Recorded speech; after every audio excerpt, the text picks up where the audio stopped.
Dans une petite ville, la famille Dienne donnait l'apparence d'une maison paisible. Des rires, des routines et une façade aimante. Mais parfois, derrière un sourire, un secret attend pour tout changer. Abel gérait la maison avec douceur. Kémy était son soutien, son complice de tous les jours. Ils semblaient inséparables, unis par des habitudes et une confiance mutuelle. Le père changea peu à peu. Il rentrait tard, évitait les regards, et gardait le téléphone serré. Une inquiétude discrète commença à s'insinuer dans la maison. Entre eux, Abel et Kémy échangeaient leurs peurs et leurs rêves. Leur lien était un refuge, des confidences murmurées, des promesses silencieuses de protection. Un soir, Abel croisa un homme venu de la ville voisine. Leur rencontre fut tendre et discrète, une respiration différente dans sa vie ordinaire. Ils gardèrent leur histoire pour eux, craignant le jugement. Pourtant l'affection grandissait, tissant un espoir que personne ne devait savoir. Quand des nausées et une fatigue persistante apparurent, Abel sut qu'une nouvelle vie ou un nouveau tourment la visitait. Un test confirma ses craintes, elle était enceinte. Abel confia la nouvelle à Kémy. Sans hésiter, il lui promit protection et silence. Leur pacte d'entraide devint plus solide que jamais. Ils convinrent de cacher la grossesse un temps, pour éviter la tempête familiale. Mais chaque secret est une pierre posée sur un point d'équilibre fragile. Un soir, en rangeant une armoire, le père trouva une vieille lettre oubliée. Son visage changea. Un morceau du passé venait de refaire surface. Bientôt, des mots commencèrent à circuler dans le quartier. Rumeurs, suppositions. Le regard des voisins pesa sur eux comme un jugement silencieux. La lettre révéla l'impensable. Abel et Kémy n'avaient jamais partagé le même sang.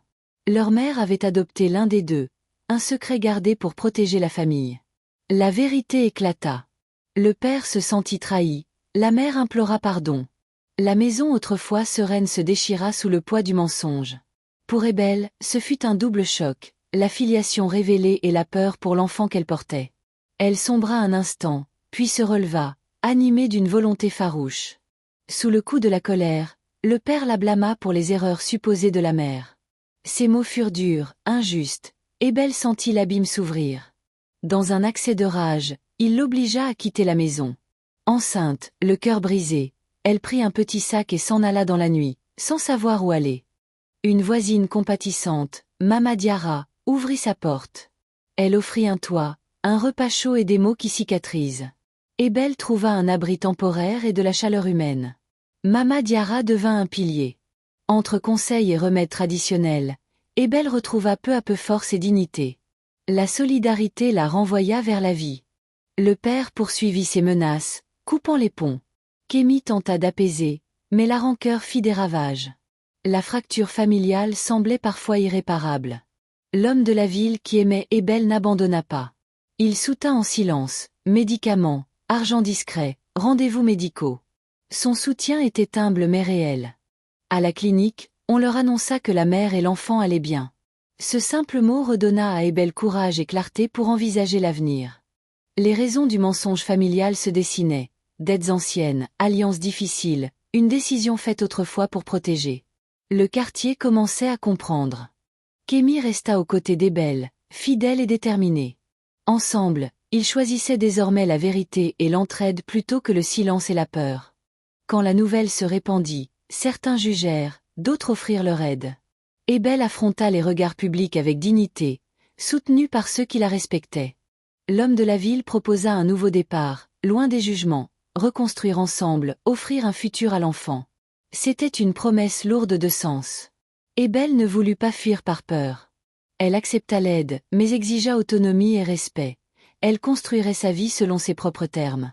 Avec l'aide de Mama Diarra, Abel lança un petit stand de cuisine traditionnelle.